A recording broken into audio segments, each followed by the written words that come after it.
श्री ओम श्री परमात्मने नमः। यथार्थ गीता श्रीमद् भगवत गीता अथ प्रथमो अध्यायः।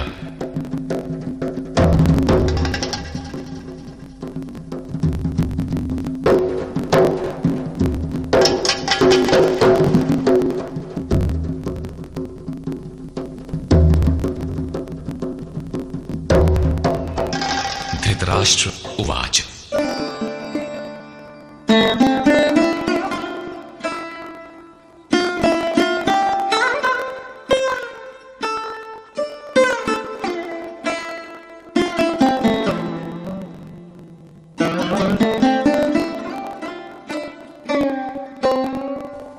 धर्मक्षेत्रे कुरुक्षेत्रे समवेता युयुत्सवः मामकाः पांडवाश्चैव किम कुर्वत संजय।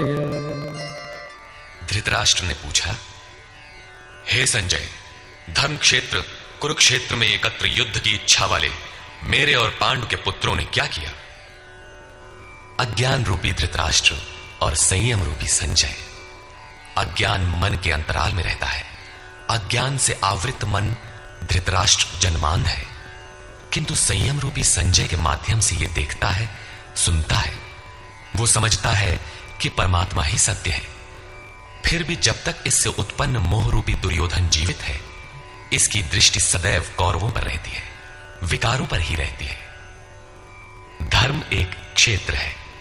जब हृदय देश में दैवी संपत्ति का बाहुल्य होता है तो यह शरीर धर्म क्षेत्र बन जाता है, और जब इसमें आसुरी संपत्ति का बाहुल्य होता है तो यह शरीर कुरुक्षेत्र बन जाता है। कुरु अर्थात करो।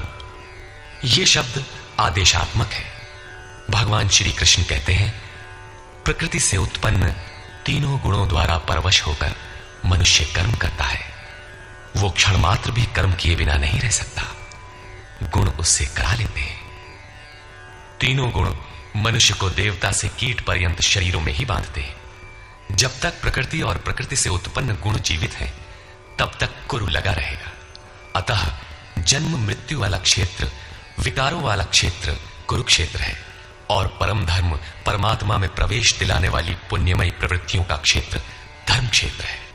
पुरातत्वविद पंजाब में काशी प्रयाग के मध्य तथा अनेकानेक स्थलों पर कुरुक्षेत्र की शोध में लगे हैं, किंतु गीताकार ने स्वयं बताया है कि जिस क्षेत्र में यह युद्ध हुआ वो कहां है।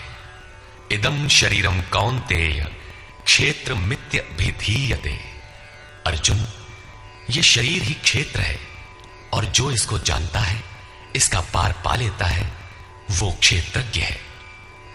आगे इन्होंने क्षेत्र का विस्तार बताया, जिसमें 10 इंद्रियां, मन, बुद्धि, अहंकार, 5 विकार और 3 गुणों का वर्णन है। शरीर ही क्षेत्र है। एक अखाड़ा है।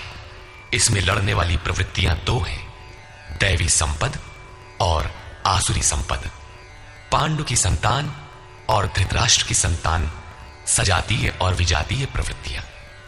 अनुभवी महापुरुष की शरण जाने पर इन दोनों प्रवृत्तियों में संघर्ष का सूत्रपात होता है। यह क्षेत्र क्षेत्रज्ञ का संघर्ष है, और यही वास्तविक युद्ध है। विश्व युद्धों से इतिहास भरा पड़ा है, किंतु उनमें जीतने वालों को भी शाश्वत विजय नहीं मिलती। ये तो आपसी बदले हैं। प्रकृति का सर्वथा शमन करके प्रकृति से परे की सत्ता का दिग्दर्शन करना और उसमें प्रवेश पाना ही वास्तविक विजय है। यही एक ऐसी विजय है जिसके पीछे हार नहीं है। यही मुक्ति है जिसके पीछे जन्म मृत्यु का बंधन नहीं है। इस प्रकार अज्ञान से आच्छादित प्रत्येक मन संयम के द्वारा जानता है कि क्षेत्र क्षेत्रज्ञ के युद्ध में क्या हुआ।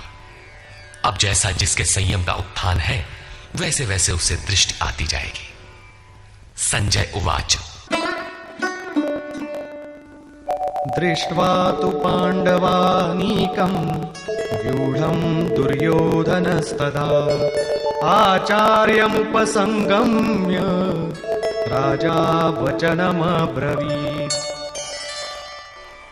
उस समय राजा दुर्योधन ने व्यूह रचना युक्त पांडवों की सेना को देखकर द्रोणाचार्य के पास जाकर यह वचन कहा, द्वैत के आचरण ही द्रोणाचार्य हैं।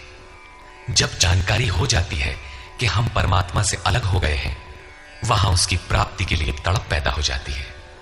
तभी हम गुरु की तलाश में निकलते हैं। दोनों प्रवृत्तियों के बीच यही प्राथमिक गुरु है। यद्यपि बाद के सद्गुरु योगेश्वर श्री कृष्ण होंगे, जो योग की स्थिति वाले होंगे।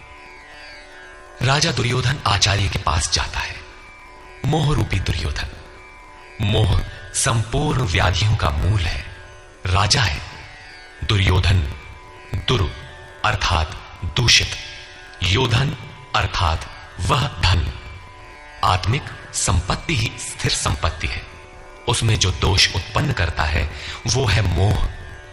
यह प्रकृति की ओर खींचता है और वास्तविक जानकारी के लिए प्रेरणा भी प्रदान करता है। मोह है तभी तक पूछने का प्रश्न भी है, अन्यथा सभी पूर्ण ही है। अतः व्यूह रचना युक्त पांडवों की सेना को देखकर, अर्थात पुण्य से प्रवाहित सजातीय वृत्तियों को संगठित देखकर, मोह रूपी दुर्योधन ने गुरु द्रोण के पास जाकर यह कहा,